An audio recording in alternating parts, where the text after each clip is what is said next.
we're able to take our bus driver to the emergency room. That wasn't exactly anything we'd expected. One of the other things that I take with us or with me on trips is supplements. And I don't do as many anymore as I used to do because I have found something called Vessel. There's a lot of controversy about this in the world today. And some of the things that change when we pasteurize milk. Pay attention to how you feel. Like your body, especially if you've given yourself a break for something for a while, it will give you a lot of feedback. If you feel lousy after eating something, don't eat it again.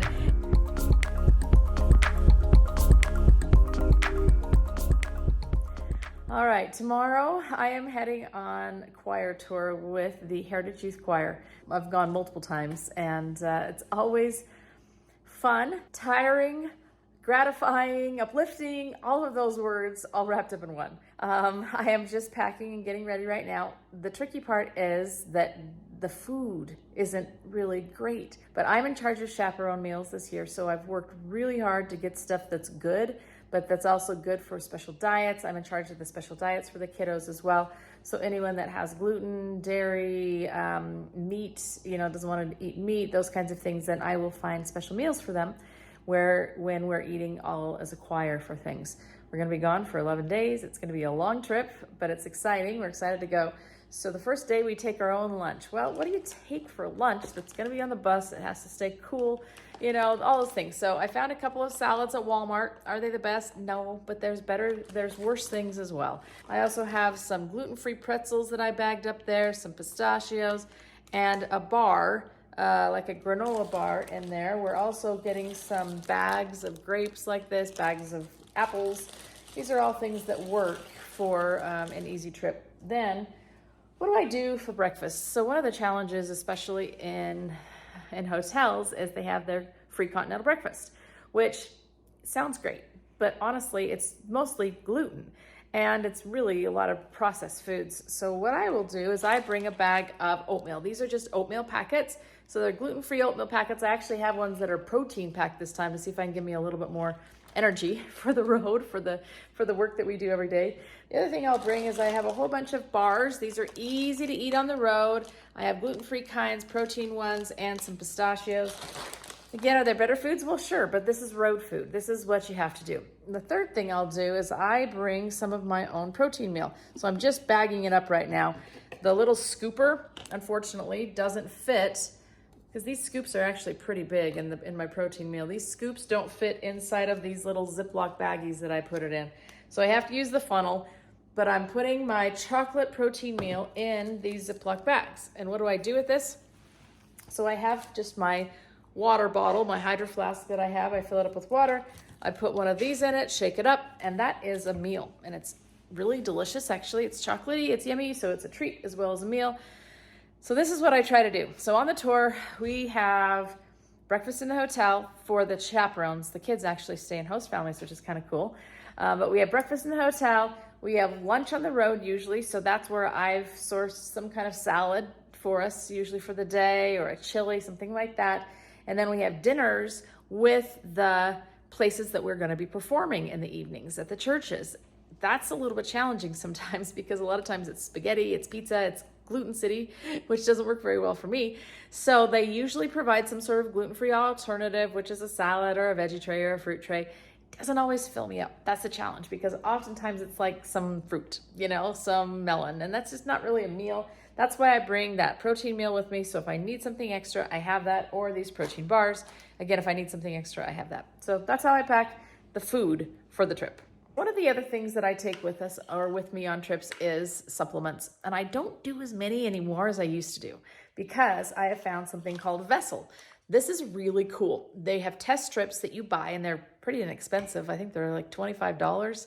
And what you do is you urinate on them. They dry, they change colors right there. You take a picture of it with your phone and it instantly gives you the results. It's pretty incredible actually. And then based on the results that they find with that test strip, they create a custom formula for you with everything that you tested to need. So all I have to do is 3 of these pills a day. That's it. It's super slick, super easy, and it's on a subscription. So I've got actually my Vessel box right over there with my next subscription because you can see I'm just about out of these. So that's what I do. I also am doing a couple of other things on this trip. I'm taking an immune complex because anytime you're sitting on a bus with 150 teenagers, you probably need to keep some germs at bay and keep healthy. I'm taking some turmeric because I want to make sure that I just don't get aches and pains from sitting on there, and also some of the stuff I've been dealing with lately. This is an ashwagandha. It's an adaptogen. It helps your body adapt to what it's doing. This is for stress relief, which might have a little bit in the next 10 days. And this is a magnesium. Something else that happens when you're traveling is that sometimes your bowels get slowed down and it's not very comfortable. Magnesium keeps it moving, but it also keeps muscles feeling great. I'm getting my toiletries ready now to go. And what I have, let me show you a few things. So I have these little tiny containers like this, and I refill them each time. So this has my tooth powder in that. That's the tooth powder. This is some coconut oil. That's what I use to take my makeup off with. This one is some paste deodorant that I refill. And this one is my Anna's Wild Yam Cream that I'm going to need to refill as well. I keep those in little plastic bags like this so they don't spill, and they go inside of this pocket inside of my toiletries bag, along with some little bags of sunscreen. So that's what's in that pocket. Over here I have just a little bit of space for makeup. Over here the same. There's some other lotion I put here. I'll show you when it's all done what it looks like. And then I have a bottle of mousse that I keep in a little baggie and a little tiny bottle of hairspray. This all fits inside of here along with a comb, anything that I need that way. And then for a toothbrush, I actually have a burst toothbrush, but I don't have the burst toothbrush travel case. So I just rigged up an old Oral-B one, and that works just fine. I take off the head, I put it all inside of there, close it up. So then all I have to take with me is this one little bag and my toothbrush travel case, and that's it. And that's how I travel. Very simply, very basic, but it has everything in here that I need.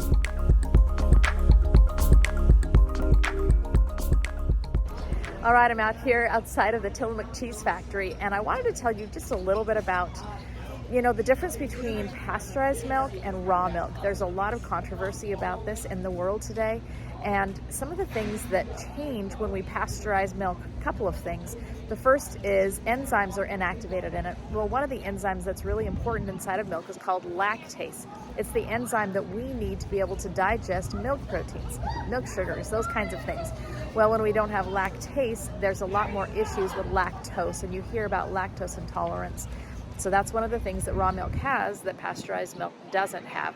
Another thing it doesn't have is the calcium is not as bioavailable. And one of the reasons is pasteurization actually eliminates or minimizes the vitamin K2 in that milk. And oftentimes, a lot of the pasteurized milk is from grain-fed cows, where there is not nearly the level of vitamin K2 in grain-fed cows as there is grass-fed cows, because the K2 is often found from that grass. So when you don't have the vitamin K2, our bodies are not able to utilize the calcium that's in that milk as much. And there's also less bioavailable calcium just in that pasteurized milk. Why do they pasteurize then? What's the purpose of it? Well, the purpose of pasteurization is to kill pathogens or bugs in the milk that could make us sick. The good news is there's so many practices today to keep milk and dairy products and dairies where they do this milking safe, that raw milk really isn't an issue anymore. They test it the same way that they do pasteurized milk. But this is the reason it's so common and prevalent in our society, is to be able to keep milk safe, which isn't a bad thing. Unfortunately, it just makes it a little bit harder for our bodies to use. So I love to seek out raw milk if possible. All right, so we are where are we? We're in Portland. I don't even know where we are right now. We're Portland, Oregon, and we just ate at an amazing Korean restaurant. It was in the back of a Korean or an Asian market called G-Mart, which anytime it's in the back of an Asian market, you know it's going to be good. And we were right. It was so delicious, so authentic, so many good choices for food. We love it a lot, but maybe not everybody would be because they're not used to eating that kind of food or they don't enjoy it. So I was just asking, kind of musing, to my husband, saying, why do you like this food? Because he grew up with a very conservative household. It was a meat and potatoes, kind of meals. Those are the things he grew up with. And yet here he is, he's even learned to use chopsticks from our trip to Japan. He never would have touched them before, but now he picked the chopsticks right up. He loves Korean food. In fact, he starts with kimchi every single morning as part of his breakfast, either sauerkraut or kimchi, right? one or the other. Sauerkraut or kimchi, he starts the beginning of his day every single day. That was certainly not how he was raised. So I was just asking him, why are you eating this way now? Is it just because I'm crazy and you've had to eat the food that I make for so many years? And, of course, that's part of it, I'm sure. He's gotten used to it. But, tell me what you were saying about how you feel after the food. I was saying, especially when we started eating healthier with all of your crazy stuff, that I could tell a difference. I used to have headaches all the time, not feel terrible, but just kind of blah and head kind of hurting and body not feeling awesome. So I'll feel that way now if I eat pizza and Subway and candy and whatever for too many days in a row. I'll kind of get that weird feeling back, but don't ever feel that after eating when we were eating in Japan or Korean food like today. Yeah. So we were commenting about that, and we don't eat that way often at home, so we notice it when we're doing things like this choir tour, because what we're eating, people are so kind to help us find food. We're eating on the roads, we're eating breakfast in the hotels, we're eating lunch that's takeout, usually some sort of a sandwich, and then dinner is usually with the host, the church, the congregation that's hosting us, and so they often feed us pizza and spaghetti and those kinds of things and desserts, and so we start to notice we don't feel very good. I was just talking about how I, after Asian food, often feel what I kind of call, quote unquote, at peace. Like my body isn't fighting the food, I just fed it. And I think the spice is somewhat to do with that as well. I think it's anti-inflammatory, and it really does make a difference in how you feel after. So pay attention to how you feel. Like your body, especially if you've given yourself a break for something for a while, it will give you a lot of feedback. It'll give you a lot of information. Pay attention to what it's telling you. And if you feel lousy after eating something, don't eat it again. And Steve was just saying, he's like, I ate 3 pieces of pizza last night. It tasted really good, and I haven't had it for forever. And he said, I didn't feel terrible. But if he eats 3 pieces of pizza every night for the next 3 nights, he's gonna feel not so good. So it doesn't mean that you have to just leave those things out of your diet forever, but it's better if you do, and you feel better if you do. Your body just works better if you do. So we love Asian food, and that's one of the reasons we do. So it's 11 o'clock here tonight on choir tour. It's the second night of tour, and honestly it feels like it's been more than 2 nights because it's been a bit of an adventurous, busy day today. We were up early. We went to the falls. We drove about 5 hours in the bus, which is always long and always a little tiring. And then they had an activity tonight at the church, the kids did. So we were there for quite some time. They had dinner, they had some games, and during that time we were able to take our bus driver to the emergency room.